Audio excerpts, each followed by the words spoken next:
6 months after the Battle of Andromeda Relay, Ambassador Minji stood before the reformed Galactic Council on New Nexus Station. The chamber had changed since the war. Gone were the pristine white walls and comfortable seating. In their place were memorial walls honoring the fallen, strategic displays showing defensive positions, and most surprisingly, art galleries celebrating the complex beauty that could emerge from darkness. The galaxy itself had changed. Peace was no longer taken for granted. Every world now maintained defense forces. Trade routes were protected by armed escorts. Children learned basic survival skills alongside their regular education. The integration process continues smoothly, Minji reported to the assembled delegates. Human military advisors are now stationed on 400 worlds. The new defensive doctrine has been adopted by 70% of member species. Ambassador Yuna, now serving as the Council's defense coordinator, nodded approvingly. Resistance to the changes? Minimal. Most species understand the necessity. Those who object are learning to adapt. The truth was more complex. Some species struggled with humanity's approach to security. The Althari, peaceful by nature, found it difficult to accept that their children now learned combat techniques alongside mathematics and literature. The Corvan Empire, proud of their own military traditions, chafed under human tactical doctrine. But results spoke louder than complaints. When a swarm remnant had attacked the Vega colonies 2 months ago, the human-trained defense forces had eliminated the threat in hours, rather than the days or weeks it would have taken before. In the orbital defense platform high above New Nexus, Sunwoo reviewed the latest training reports. As humanity's first galactic defense coordinator, he oversaw the largest military education program in galactic history. Alien officers came to human academies to learn tactics, strategy, and most importantly, the psychology of warfare. The Centauri delegation has completed basic combat training, his aide reported.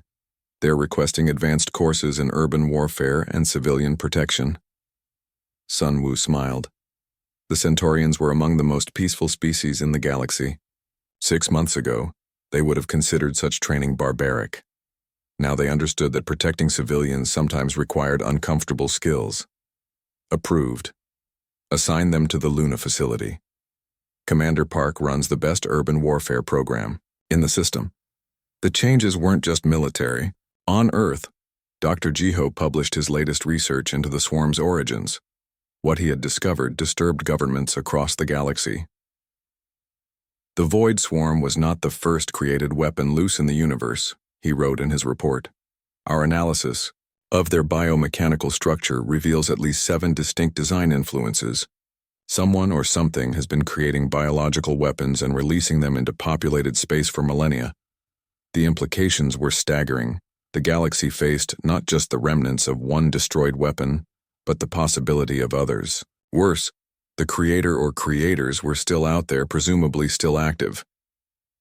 We need to find them, President Kim told the emergency session of Earth Security Council. Before they release something worse than the swarm, but finding an enemy that had remained hidden for millennia would require new approaches. The galaxy's intelligence networks, designed for peaceful cooperation, were inadequate for the task. We need spies, Admiral Nari observed bluntly. The kind of intelligence operatives that civilized species don't create. The kind that only deathworld species would think to train, agreed Dr. Jiho. On New Nexus Station, in a section that most delegates preferred not to think about, Agent Su-young reviewed the latest intelligence reports. The Human Intelligence Service had been established 3 months ago, much to the discomfort of alien governments, but necessity had overcome squeamishness. 7 possible sites identified, she reported to her handler via encrypted transmission. Ancient facilities and dead systems consistent with bioweapon research, requesting permission to investigate. The investigation teams would be small, specialized, and very dangerous. They would venture into the dark spaces where civilized species feared to go, hunting for clues about humanity's new enemy.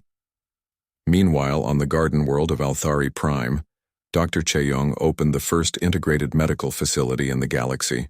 Human doctors worked alongside alien healers, sharing techniques and knowledge that neither species could have developed alone.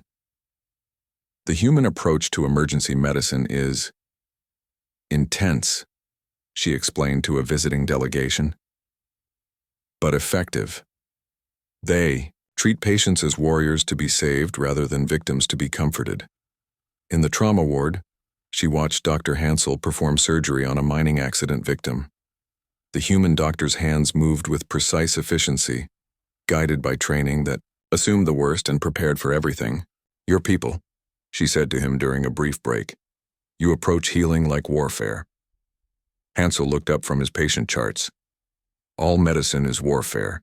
We fight disease, injury, death itself. The only difference is we've learned to fight intelligently."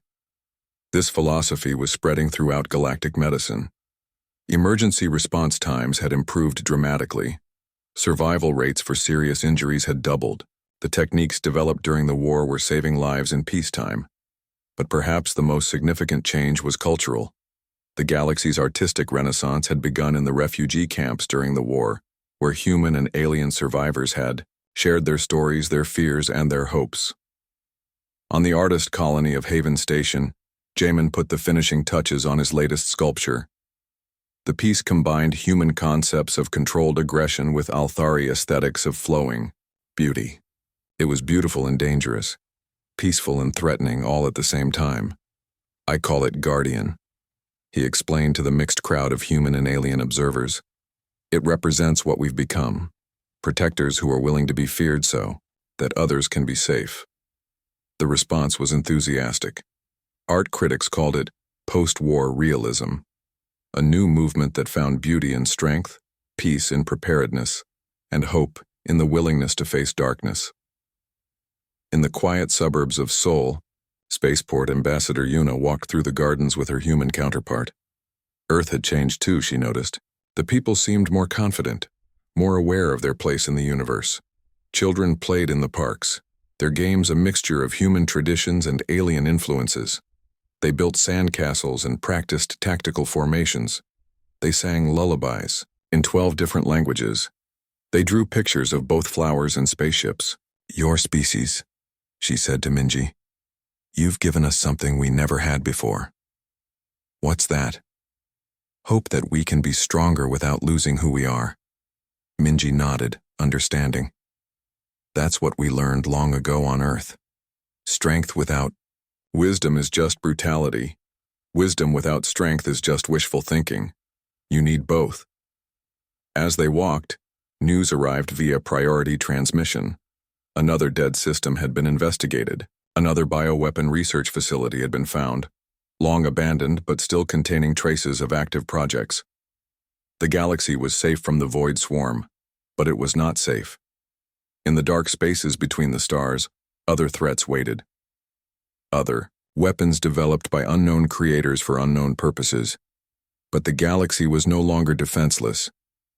It had found allies who understood that peace was not the absence of conflict, but the presence of justice protected by those willing to fight for it.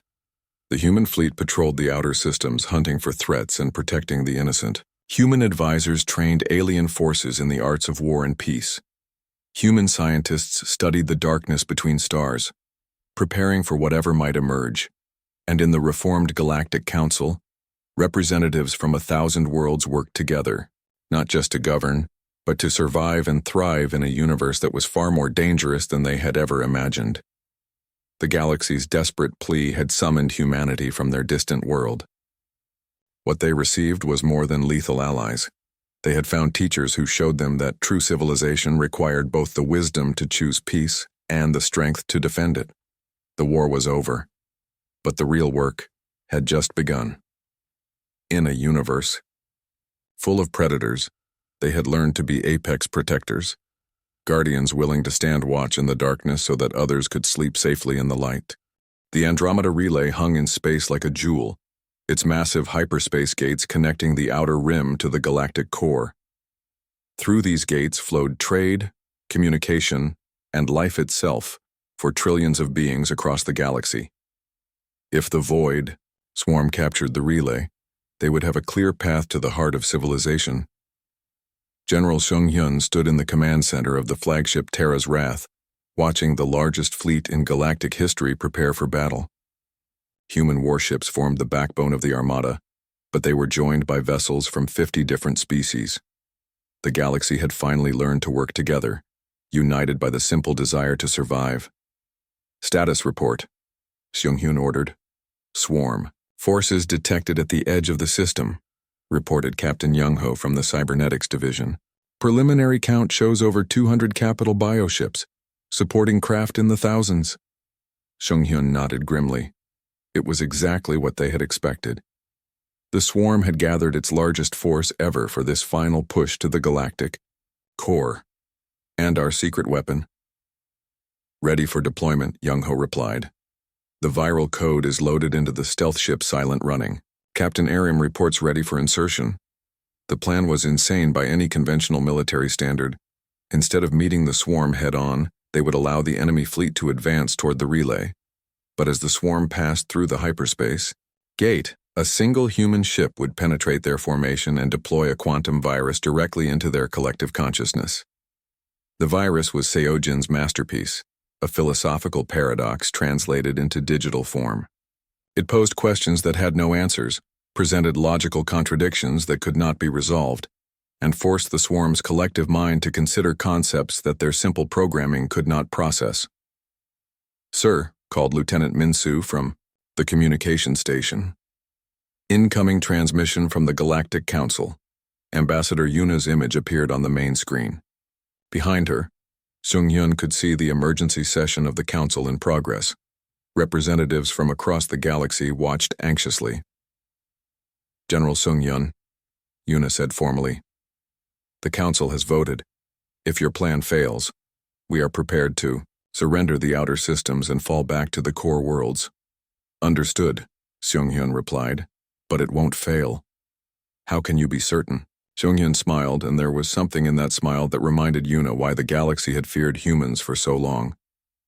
"Because we understand something about war that you don't. Sometimes you have to lose a battle to win a war." The connection ended, and Seung-hyun turned back to his tactical displays. The swarm fleet was advancing steadily toward the relay, just as predicted. Their bioships moved in perfect formation, a testament to their collective intelligence. "All ships prepare for tactical withdrawal," he ordered. The alien ships in the fleet began pulling back from the relay, creating the appearance of a panicked retreat. Only the humans held their positions, waiting. "Sir," called the sensor operator, "swarm forces are accelerating. They're taking the bait." "Excellent, Captain Arim, you're clear for insertion." On the tiny stealth ship Silent Running, Captain Arim ran through her final systems check. The ship was barely larger than a fighter, equipped with the most advanced cloaking technology humanity had ever developed. Her mission was simple in concept, impossible in execution: penetrate the largest enemy fleet in galactic history, reach their command ship, and deploy the virus. "Silent Running to Terra's Wrath," she transmitted. "Beginning insertion run." The stealth ship disappeared from all sensors as it activated its cloaking field. To the universe, it simply ceased to exist. Ariam piloted her ship through the advancing swarm fleet like a ghost moving through a nightmare. The bioships around her were massive, their organic hulls pulsing with alien life. Smaller attack craft swarmed between them like antibodies in a bloodstream. "Approaching target vessel," she whispered into her comm, though she knew no one could hear her through the cloaking field. The largest swarm ship loomed ahead of her, a biomechanical monstrosity the size of a city. Her ship's AI had identified the neural command center, a massive organic structure at the heart of the creature. That was where she needed to deploy the virus. The insertion process was harrowing. Ariam had to navigate through the bioship's defensive systems, past organic sensor networks that could detect the slightest disturbance. One mistake, one moment of detection, and thousands of swarm defenders would converge on her position. Finally, she reached the command center. The viral code was ready for transmission, thousands of hours of philosophical paradoxes and logical contradictions compressed into a quantum data stream. "This is for Earth," she whispered, and activated the virus. The effect was immediate and devastating. The viral code spread through the swarm's neural network like wildfire, carrying with it concepts that their collective mind could not process. Questions about the nature of existence, the meaning of sacrifice, the value of individual choice versus collective good. The swarm fleet, which had been advancing in perfect formation, suddenly began to falter. Individual bioships started changing course, their coordination breaking down as the collective consciousness struggled to process paradoxical information. "It's working," reported Young-ho from his monitoring station. "Neural network coherence is dropping rapidly." But the virus did more than just confuse the swarm. As their collective consciousness fractured, individual creatures began to regain something they had lost long ago: independent thought. On swarm ships throughout the fleet, biomechanical warriors stopped obeying orders and began to question their purpose. The virus had not just introduced chaos into their network, it had introduced the concept of free will. "Sir," called the tactical officer urgently, "swarm ships are firing on each other." Seung-hyun watched in amazement as the massive enemy fleet tore itself apart. Ships that had been moving in perfect coordination moments before were now engaged in vicious combat with their former allies. The collective consciousness that had made them so dangerous had become their greatest weakness, but the battle was far from over. The largest bioships, those with the most sophisticated neural networks, were beginning to adapt to the virus. They cut themselves off from the collective, becoming independent predators once again. "All ships," Seung-hyun ordered, "advance and engage. Hit them while they're confused." The combined fleet moved forward like an avalanche. Human warships led the charge, their weapon systems trained to exploit the chaos in the swarm ranks. Allied vessels followed, their crews finally seeing hope after years of desperate retreat. The battle that followed was unlike anything in recorded history. It was not the clean, organized warfare that the galaxy preferred, but brutal close-quarters combat between ships and creatures that fought with the fury of cornered animals. Commander Jae-hyun led his bomber wing against the largest surviving bioship, the one that housed the primary neural command node. If they could destroy it, the remaining swarm forces would lose all coordination. "All bombers attack pattern Omega," he ordered. "Maximum payload, minimum survival chance. Make it count." The bombers dove toward their target through a storm of defensive fire. 3 were destroyed before they reached attack range. 2 more were crippled on their approach runs, but Jae-hyun pressed forward, his ship loaded with the most powerful weapon in humanity's arsenal, a quantum destabilizer designed to tear apart molecular bonds at the atomic level. "Weapons away," he called, releasing the device at point-blank range. The explosion lit up the entire star system. When the light faded, the massive bioship was gone, vaporized down to its component atoms. With the destruction of the command node, the remaining swarm forces lost all coordination. Individual creatures fought desperately, but without the collective intelligence that had made them so dangerous they were just animals facing apex predators. The battle lasted 6 more hours. When it was over, the Void Swarm, the terror that had consumed 17 star systems and killed hundreds of billions, was finished as an organized force. On the bridge of Terra's wrath, General Seung-hyun accepted surrender messages from the few surviving swarm vessels. Some had chosen to flee to the dark spaces between stars. Others requested permission to attempt integration with galactic society. "Status of Captain Ariam?" he asked quietly. Young-ho checked his displays and shook his head. No signal from Silent Running. She completed her mission, but Seung-hyun nodded. Heroes sometimes paid the ultimate price, but her sacrifice had saved trillions of lives.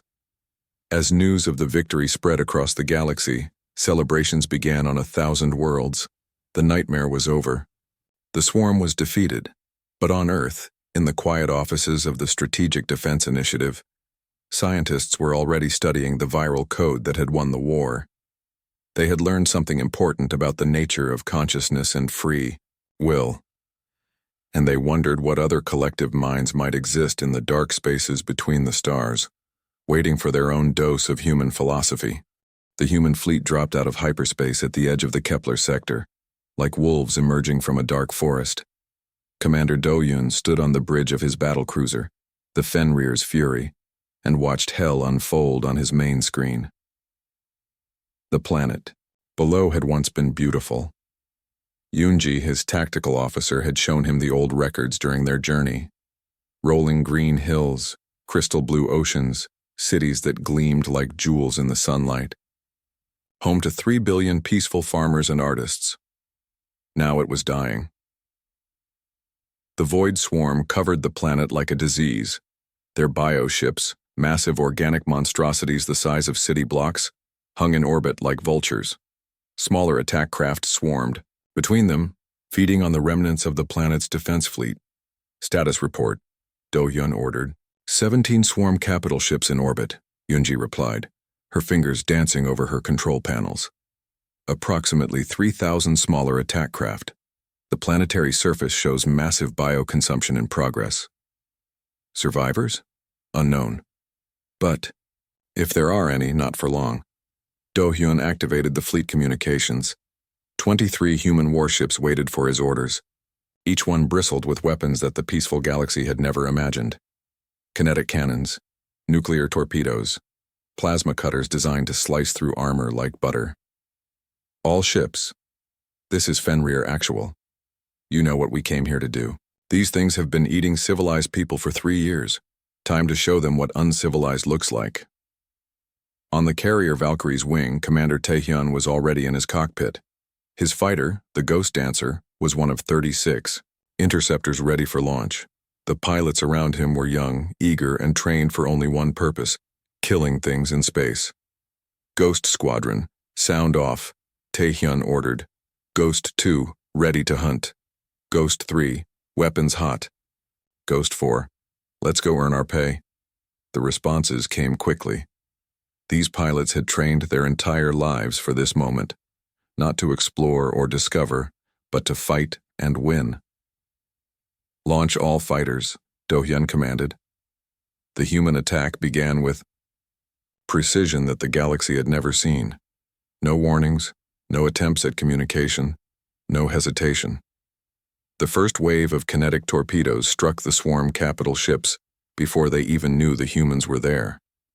The weapons were simple by galactic standards, just chunks of dense metal accelerated to incredible speeds, but when they hit the bio-armor of the swarm ships, the effect was devastating. Organic hulls that had shrugged off energy weapons cracked and ruptured. Direct hits on targets Alpha through Delta, Yoonji reported. Enemy ships are taking significant damage. The swarm's response was immediate and violent.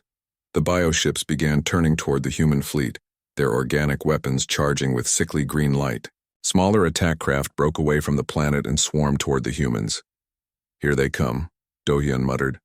All ships, defensive pattern Omega. Show them what real predators look like. The space battle that followed was unlike anything in recorded galactic history. The swarm fought with the fury of starving animals, throwing themselves at the human ships with no regard for losses. Their bioweapons spat acid and plasma. Their fighters attacked in massive waves, but the humans fought like something else entirely. They fought like professionals. Taehyun's fighters danced between the swarm attackers, their weapons precisely targeted. Where the aliens tried to overwhelm with numbers, the humans responded with accuracy.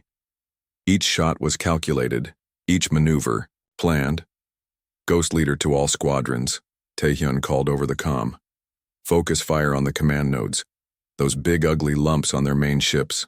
He had been studying swarm biology during the long journey from Earth. The creatures were individually stupid, but they shared a collective intelligence through bio-neural networks. Cut the network, and they became just animals. Fenrir's Fury. This is Ghost Leader. Target coordinates incoming. Hit them hard. Do-Hyun smiled grimly as he received the data. Acknowledged. All ships, concentrate fire on designated targets. Let's see how smart they are without their brains. The human capital. Ships open fire in unison. Their main batteries, massive railguns that could punch through a moon, targeted the neural command centers Taehyun had identified. The effect was immediate. As each command node was destroyed, Groups of swarm fighters became erratic, confused. They stopped coordinating their attacks and began flying in random patterns. "It's working," Yunji reported. "Enemy attack patterns are breaking down." But the swarm wasn't finished. The largest bioship, something the size of a small city, began moving toward the human fleet. Its surface pulsed with sickly light as it charged some kind of super weapon. "That's not good," Do-hyun said. Commander Jae-hyun, leading the heavy assault, wing from his carrier, saw the threat immediately. "All bombers form up on me. We're going to kill that thing before it kills us." The human bombers were built for one purpose: destroying things too big for fighters to handle. They carried fusion, warheads, plasma bombs, and other weapons that civilized species used only in their nightmares. "Attack Run Alpha," Jae-hyun ordered. "Target the main weapon cluster, make it count, people." The bombers dove toward the massive bioship like sharks attacking a whale. Anti-aircraft fire filled the space around them, but the human pilots pressed their attack with cold determination. Weapons away. A dozen fusion warheads struck the bioship's weapon systems. The explosions lit up space like tiny suns. When the light faded, the massive creature was drifting powerless, its weapon systems destroyed. "Target neutralized," Jae-hyun reported, moving to secondary targets. The battle continued for 3 hours. By the end, 17 swarm capital ships were destroyed or disabled. The smaller attack craft had been hunted down and eliminated by the human fighters. The planet below was still damaged, but the consumption process had stopped. On the bridge of Fenrir's Fury, Do-hyun watched the last swarm ship explode under concentrated fire from his fleet. Around him, his crew worked with quiet efficiency. No cheering, no celebration, just professionals doing their job. "Casualty report," he ordered. 7 fighters lost, Yunji replied.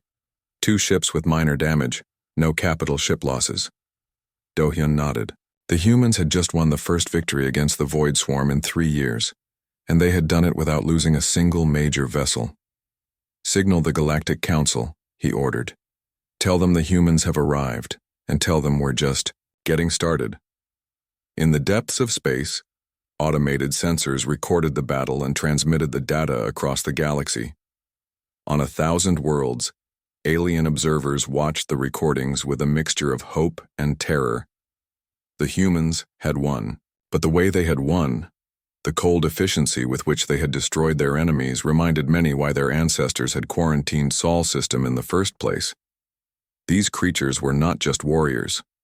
They were apex predators who had turned warfare into an art form, and now they were loose in the galaxy. The Great Hall of the Galactic Council had never seen such fear. Ambassador Yuna stood at the center podium, her blue skin pale with exhaustion. Around her, representatives from 1,000 worlds sat in stunned silence. The holographic display behind her showed the same terrible image, another star system gone dark. "The Void Swarm has consumed the Helios sector," Yuna said, her voice barely above a whisper. 15 billion souls, gone in 3 days. The chamber erupted and panicked. Voices. Some delegates demanded immediate military action. Others called for evacuation of nearby systems. A few simply wept. Yuna raised her hand for silence. "Our fleets are useless against them," she continued. "The Corvan Empire sent their best warships. The swarm ate them. The Altari defense grid held for 6 hours. 6 hours before those, things broke through and devoured everything." In the back of the chamber, G1 shifted uncomfortably in his seat. The old keeper of ancient records had served the council for over 2 centuries. He had read files that others forgot existed, files that spoke of dangerous things locked away in the galaxy's forgotten corners. "What do you suggest we do?" asked Minho, the Corvan military commander. His scarred face showed years of battle experience. "Run? Hide? Wait for death?" Yuna looked around the chamber. "There is something we swore we would never consider." The room fell silent again. Even the translator devices seemed to pause. "Speak," said the council elder. Her ancient voice carried the weight of millennia. Yuna activated another holographic display. This one showed a small yellow star at the edge of the galaxy. One planet glowed blue and green in the darkness. Sol system, Una said. Third planet. Earth. The reaction was immediate. Several delegates stood up in alarm. Others began shouting. Protests. Minho slammed his fist on his desk.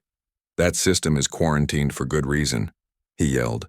Our ancestors sealed it away. They called it a deathworld. Jiwan slowly stood up. His old bones creaked as he walked to the center of the chamber. I have read the old files, he said quietly. The ones from before the Great Silence, before we agreed to never speak of that place again. Then you know why we cannot go there, Minho said. Those creatures are monsters. They fight wars for sport. They kill their own kind for resources. They poison their own planet and somehow thrive in it. Yes, Jiwan agreed. They are everything we are not. Everything we chose not to become when we built this peaceful galaxy. He paused and looked around the room. But the files also say something else. They say these creatures never lose. The chamber fell silent once more. On the main display, the image of Earth rotated slowly. So small, so far away, so dangerous. The humans, Jiwan continued, fight wars that last for years. They create weapons that can destroy entire cities. They train from childhood to kill, efficiently. And yet, he smiled sadly. They also create art that makes you weep. They write poetry about love and loss. They sacrifice themselves to save strangers. That makes them even more dangerous, Minho argued. Intelligent predators are the worst kind. Or the best allies, Una said softly. The debate raged for hours. Some delegates stormed out in anger. Others prayed to their various gods. A few quietly began making plans to flee to the galaxy's outer rim. Finally, the council elder called for silence. Show us, she said to Jiwan. Show us what the ancient files really say about these humans. Jiwan activated his personal data pad. Ancient text appeared on the main screen. Most of it was in old galactic script, but some parts had been translated. This is from a scouting report filed 800 years ago, he said. A Corvin exploration ship detected radio signals from Earth. They watched for one full rotation cycle. This is what they recorded. The text scrolled slowly across the screen. Delegates leaned forward to read. Day 1. The humans are at war with each other. 3 different conflicts on their main continent. Primitive weapons, but used with terrifying efficiency. Day 15. Strange discovery. The same humans who were killing each other yesterday are now working together to rescue survivors from a natural disaster. They risked their lives to save people they do not know. Day 30. Confirmed. Humans form social bonds that transcend their tribal conflicts. They care for their elderly, protect their young, and mourn their dead with elaborate ceremonies. Day 45. Urgent. Human technology is advancing at an impossible rate. In 1 generation, they went from basic flight to orbital mechanics. Their learning speed is beyond our models. The text continued, but Jiwan stopped reading. The report concludes with a recommendation for immediate quarantine. Not because the humans were evil, but because they were unpredictable. They could be allies or enemies, sometimes both in the same day. Una stepped forward again.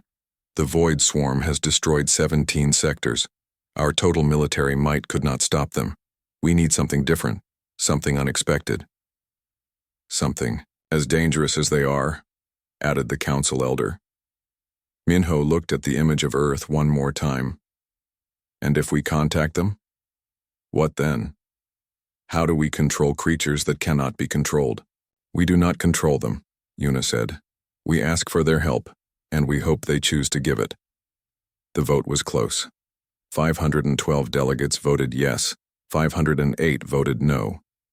The rest abstained, unable to choose between certain death and uncertain salvation. As the chamber emptied, Jiwan remained behind with Una. The old keeper looked tired, older than his centuries. You know the real reason for the quarantine, he said. It was not a question. Una nodded. The scouts who watched them reported something else, something not in the official files. What? The humans were not just fighting each other. They were also fighting their own planet, diseases, natural disasters, hostile environments, and they were winning. A species that could survive on a death world, that could turn conflict into strength. She shrugged. Our ancestors were afraid of what we might become if we learned from them. And now? Yuna looked at the star map showing the void swarms advance. Red markers indicated dead systems. There were so many. Now we have no choice. The message went out that night. A quantum pulse transmission sent across the galaxy toward a small blue world. The signal would take months to reach its destination. The text was simple, translated into mathematical concepts that any intelligent species should understand. We are the Galactic Council. We represent 1,000 worlds and 1 trillion souls. We are dying. Something is killing us. Something. We cannot stop. We know you exist. We know you are dangerous. We are more dangerous. Help us, please. As the transmission raced through space, Yuna stood on the observation deck of the Council station. Somewhere out there, the void swarm continued its advance. Behind her, frightened delegates made plans for evacuation and last stands. But for the first time in months, she felt something other than despair. She felt hope. Dangerous, unpredictable hope from a death world at the edge of everything they knew. Earth would receive their message. The only question was what the humans would choose to do about it. Captain Hyun was drinking his morning coffee when the universe changed forever. The bridge of the UES Indomitable was quiet, running standard patrol near Jupiter's outer moons. Just another routine day in the Sol system. "Captain," called Lieutenant Park from the communications station. "I'm getting something strange, very strange." Hyun set down his coffee and walked over. The communications array was lighting up like a festival display. "What kind of strange?" "It's a transmission, sir. But it's not from Earth or any of our colonies. The signal is coming from outside the system. Way outside." Hyun felt his pulse quicken. For over a century, humanity had been listening for signs of alien life. SETI arrays had searched the stars. Deep space probes had found nothing but empty worlds and dead rocks. "Play it," he ordered. The bridge speakers crackled with static. Then came sounds unlike anything they had ever heard. Complex mathematical patterns mixed with what could only be language. Multiple languages speaking at once. "Computer, analyze and translate," Hyun commanded. The ship's AI worked for several minutes. Finally, a calm voice spoke through the speakers. "Translation complete. Message begins. We are the Galactic Council. We represent 1,000 worlds and 1 trillion souls. We are dying. Something is killing us. Something we cannot stop. We know you exist. We know you are dangerous. We are more dangerous. Help us, please. Message ends." The bridge fell silent. Hyun stared at the communication station as if it might explode. "Sir?" Park asked quietly. "What are your orders?" Hyun's training kicked in. First rule of any unusual situation, reported up the chain of command immediately. "Get me Admiral Nari, at Luna Command. Priority 1. And Park? Not a word of this to anyone until I say otherwise." The transmission to Luna Base took 14 minutes. Admiral Nari's response took only 30 seconds. "Captain, you will maintain radio silence and return to base immediately. Do not discuss this with your crew." 3 hours later, Hyun sat in a secure briefing room beneath Luna's surface. With him were the most important people in human space. Admiral Nari commanded the Solar Defense Force. Dr. Junho ran the Xenobiology Research Division. Soyeon was Earth's top military strategist. "Let me understand this," Admiral Nari said. "Aliens exist. They're being attacked by something they can't handle. And they want our help." "That's correct, ma'am," Hyun replied.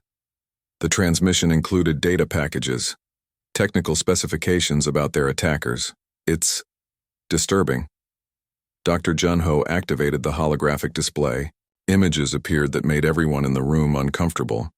Organic ships the size of cities. Swarms of smaller creatures that looked like nightmares made real. "These are the Void Swarm," Junho explained. "According to the alien data, they consume organic matter. All organic matter, they don't just kill, they eat entire biospheres. Soyan studied the tactical data. How long have these aliens been fighting them? 3 years. They've lost 17 star systems, hundreds of billions of deaths. And they can't stop them? Junho shook his head. Their weapons are primarily energy-based. Plasma cannons, particle beams, force shields. The swarm seems resistant to most of it. They fight defensively, trying to protect their civilian populations. Soyan laughed, but there was no humor in it. Of course they do. They're civilized. Admiral Nari frowned. Explain. Look at their ship designs, Soyan pointed to the alien technical data. Beautiful curves, minimal armor, maximum crew comfort. These are the ships of people who haven't fought a real war in centuries. Maybe never. She switched to another display showing human warships. Angular, heavily armored, bristling with weapons. They want our help, because they finally met something. As nasty as we are, maybe nastier. Dr. Junho cleared his throat. There's more. The data includes information about their society. The Galactic Council represents over 1,000 species. They've maintained peace for 800 years. No wars, no conflicts. They settled disputes through discussion and compromise. That's impossible, Admiral Nari said. Not impossible. Just impractical when something wants to eat you. Soyan was studying the swarm attack patterns. Her fingers danced across the holographic controls, rotating images and analyzing data. They're not random, she said suddenly. What? The swarm attacks, they're not random, look. She highlighted the progression of destroyed systems on a star map. They're following hyperspace lanes, hitting industrial centers first, then population centers. They're strategic. Dr. Junho looked closer. That would mean they're intelligent. More than intelligent. They're tactical. They know what they're doing. Soyan smiled grimly. Which means they can be beaten. Admiral Nari stood up. I need to brief the President and the Joint Chiefs, and probably half the governments on Earth. What do we tell them? Hyun asked. The truth. Aliens exist. They're in trouble. And they think we're dangerous enough to help them. Are we? Dr. Junho asked, quietly. Dangerous enough, I mean? Soyan looked at the tactical data one more time. The void swarm had overwhelmed every alien defense, consumed every world in their path. But as she studied their methods, she saw patterns, weaknesses.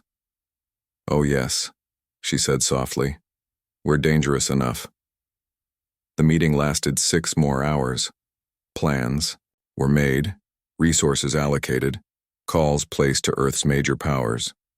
For the first time in human history, the species was united in purpose, not by conquest or ideology, but by a simple request for help. 2 days later, President Kim addressed the world from the United Nations building in New York. My fellow humans, she began. Today I must tell you something that will change our understanding of the universe forever. We are not alone. There are other intelligent species among the stars, and they need our help. The reaction was everything they expected and more. Panic, excitement, fear, wonder. Some religious groups declared it the end times. Others called it the beginning of a new age. Scientists demanded more information. Military leaders demanded bigger budgets. But in the end, the response was unanimous. Earth would help. Admiral Nari found herself in command of humanity's first interstellar military operation. The fleet that assembled near Mars was unlike anything ever built. Not explorers or peacekeepers, but predators designed for one purpose: war. How long to reach their coordinates? She asked her navigation officer. 6 months, ma'am, using our fastest hyperspace drives. 6 months. In that time, how many more worlds would the swarm consume? How many billions would die while humanity traveled to their first alien war? Signal the fleet, Admiral Nari ordered. All ships prepare for hyperspace jump. We have aliens to save. As the human fleet disappeared into hyperspace, Earth continued its preparations. Factories that once built civilian goods now produced weapons. Scientists who studied peaceful applications of technology now focused on more destructive purposes.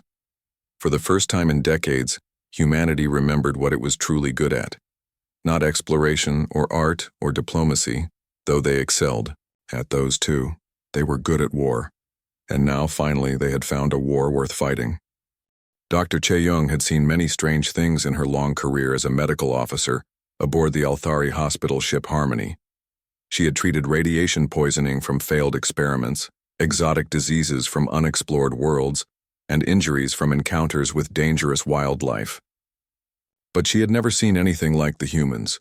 The first human casualties arrived 6 hours after the battle at Kepler. 3 injured fighter pilots and a bomber crew member with severe burns.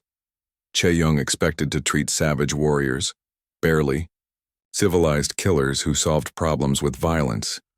Instead, she found herself treating people who seemed remarkably normal. "Thank you for helping us," said Lieutenant Sujin, the fighter pilot with a broken arm. "I know this must be strange for your people." Che-Young's translator worked perfectly, but she still had trouble understanding.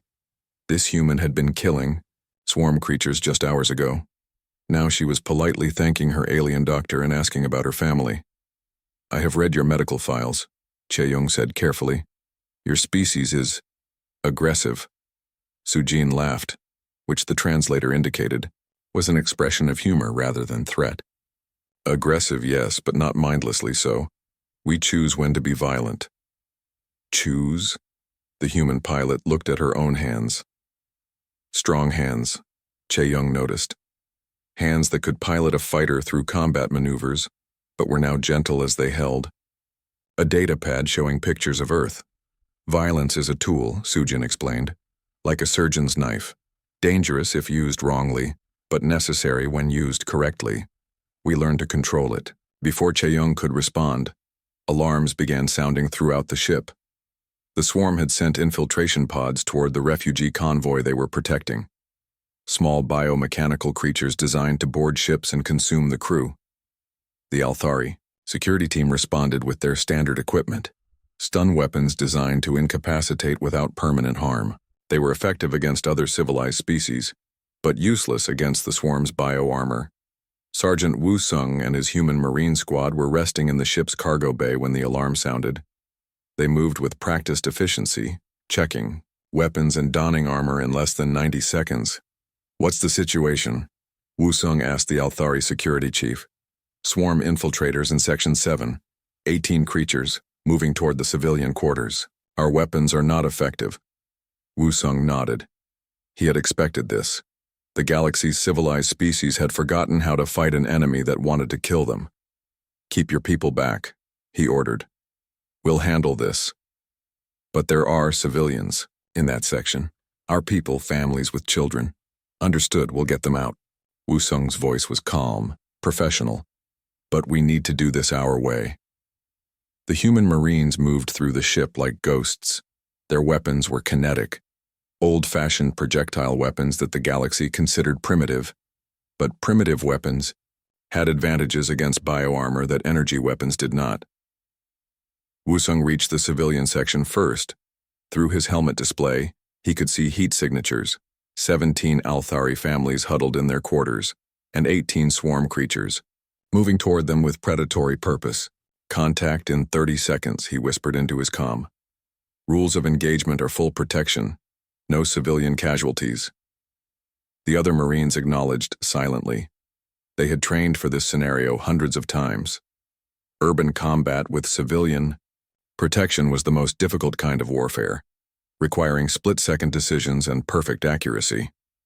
The first swarm creature rounded the corner and found itself facing Sergeant Wu Sung. The biomechanical horror was the size of a large dog, with razor-sharp claws and teeth designed to tear through flesh and metal.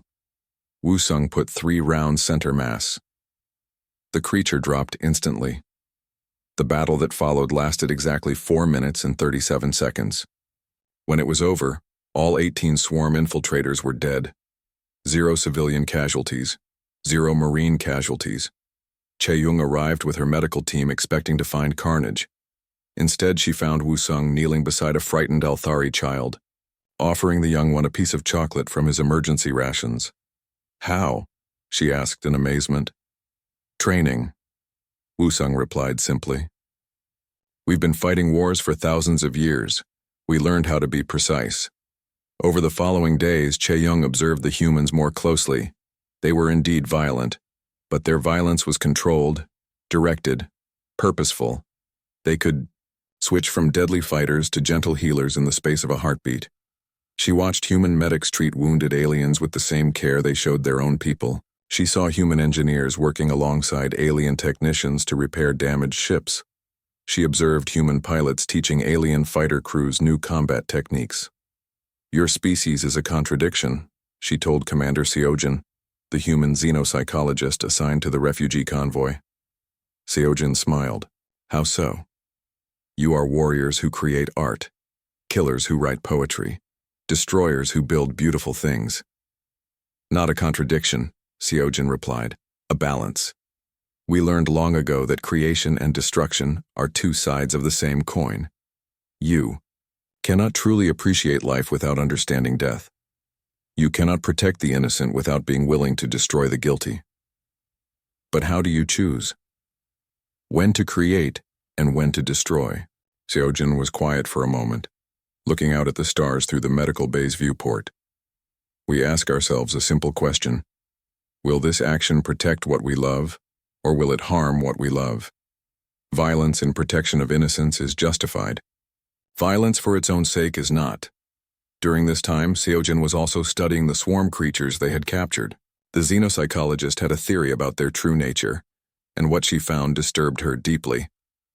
"They're not natural," she told the combined human and alien command staff via quantum communication. "These creatures were designed, engineered, built by someone else's weapons." Admiral Nari's image flickered on the holographic display. "Built by whom? Unknown. But the biomechanical integration is too perfect to be natural evolution. Someone created the perfect predator and set it loose in the galaxy. Why? That's what we need to find out. But first, we need to understand how they work." Working with Dr. Hyabin, the galaxy's foremost quantum physicist who had joined the alien coalition, Seojin began mapping the swarm's neural network. What they discovered changed everything. "They share a collective consciousness," Hyabin explained to the assembled scientists and military officers. "Each creature is both individual and part of a greater whole. But there's something else, something we missed before." She activated a complex holographic display showing quantum entanglement patterns. "They're not just connected to each other, they're connected to something else, something big." "A master controller?" asked Admiral Nari. "More than that. The entire swarm is just one part of something larger. We've been fighting the fingers, not the hand." The implications were staggering. If the swarm was just a small part of a larger entity, then the galaxy faced a threat far greater than anyone had imagined. But Seojin saw opportunity where others saw despair. If they're connected, then they're vulnerable. Cut the connection, and you don't just defeat them, you turn them against each other. How? We give their collective consciousness something to think about, something so complex, so contradictory, so fundamentally human that it breaks their simple programming. The plan that emerged was audacious in its simplicity. Instead of fighting the swarm's unity, they would exploit it. They would introduce chaos into the collective mind. "You want to give them philosophy lessons?" Dr. Hebben asked incredulously. "Not philosophy," Seojin replied. "Paradox. Contradiction. The thing that makes humans human.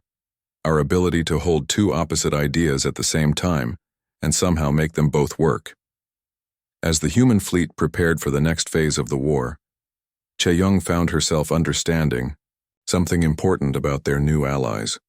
The humans were dangerous not because they were violent, but because they had learned to make violence serve a higher purpose.